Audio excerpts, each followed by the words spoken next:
Welcome to this explainer, where we're going to dive right into the incredible secrets of one of history's most extraordinary civilizations. When we usually think of ancient empires, we picture ruins sitting out in wide open deserts, or maybe carefully preserved artifacts quietly sitting behind museum glass. But the Maya? Their story is woven directly into one of the most dynamic, impenetrable environments on the planet. Today, we're unpacking how their legacy goes way beyond those monumental stones they left behind, and we're looking at the mechanics of a civilization that, quite frankly, never truly disappeared. Just picture this for a second. Imagine hacking your way through thick, noisy rainforest. It's incredibly humid, the canopy is suffocating, and then, suddenly, massive stone stairs and towering pyramids just emerge right out of the tangled vines. They didn't build their world on easy terrain. They mastered a downright hostile biosphere. We're talking about monumental architecture engineered by human hands over 1,000 years ago, standing as this stunning contrast against the chaotic, wild growth of the jungle. And that exact scene sets up the ultimate mystery we're unpacking today. How does a civilization of literal masters and stargazers just vanish into the jungle? We're going to explore exactly how these incredibly sophisticated cities were supposedly lost to time, what caused such an advanced society to let nature reclaim their streets, and most importantly, what that actually means for the descendants of the people who built them.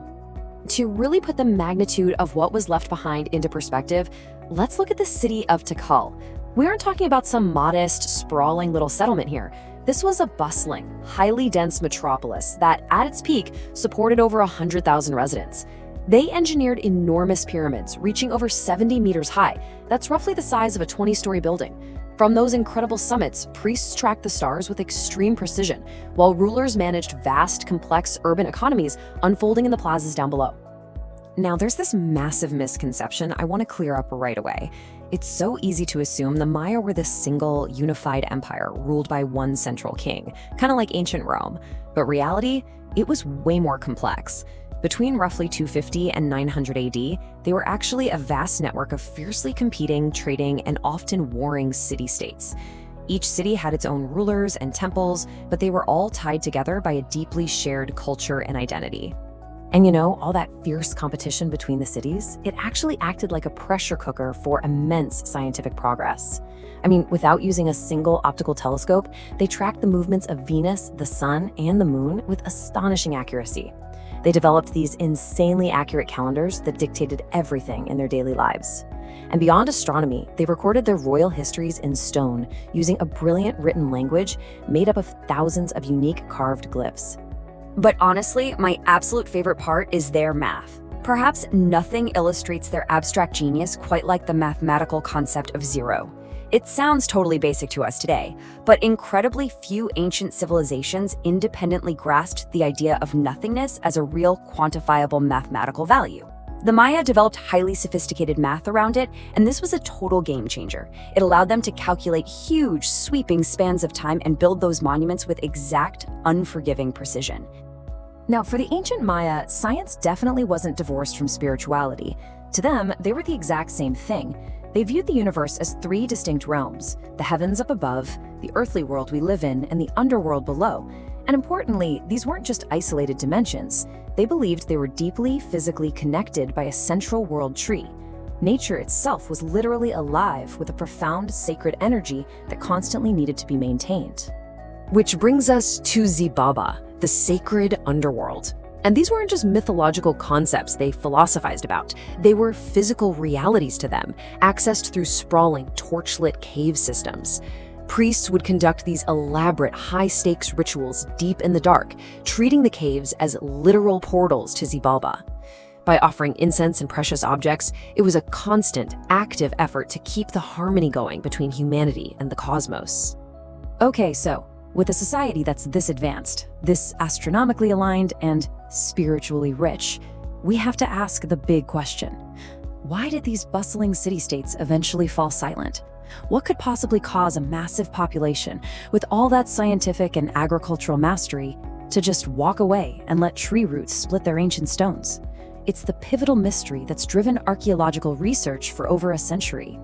Well, forget the Hollywood movie version. It wasn't a sudden sensationalized collapse. Actually, scratch that. It wasn't a collapse at all. It was more like a centuries-long cascade of compounding crises. Think of it as a massive systems failure. Severe, long periods of drought crippled their agriculture, which collided disastrously with a booming, overstrained population. Resource scarcity fueled intensified warfare between the city-states, and eventually, vital trade networks just broke down. So, slowly, people were forced to disperse into the surrounding regions just to survive. And here is the absolutely crucial point. While those grand, monumental cities were abandoned to the vegetation, the civilization itself, it absolutely survived. So the greatest mystery isn't really why they walked away from their stone pyramids, it's the fact that they never actually left the region. The people dispersed, they adapted to their new reality, but the core of who they were completely endured. There's this quote that perfectly captures this incredible twist to our historical mystery. Their heritage is not confined to museums, it is alive. The Maya didn't just vanish into thin air like we're so often taught. Today, there are literally millions of Maya descendants living right now across Guatemala, southern Mexico, Belize, Honduras, and El Salvador. The civilization simply evolved. You can see this thriving heritage everywhere today building the modern world. It manifests in vibrant, living communities, keeping the old ways alive. Ancient Mayan languages are still spoken daily. Traditional weaving techniques continue to produce textiles loaded with symbolic meaning. Local healers are still out there using centuries-old plant knowledge, and their spiritual ceremonies today are this fascinating, resilient blend of ancient Mayan beliefs and later Christian influences. And remarkably, the story of the ancient cities is still actively being written. Modern laser scanning, LiDAR technology, is digitally stripping away the jungle canopy, and it's revealing tens of thousands of hidden pyramids and fortresses that are completely rewriting our understanding of their sheer scale. Archaeologists are working hand in hand with local indigenous communities to uncover and protect these spaces, constantly adding brand new chapters to one of humanity's greatest stories.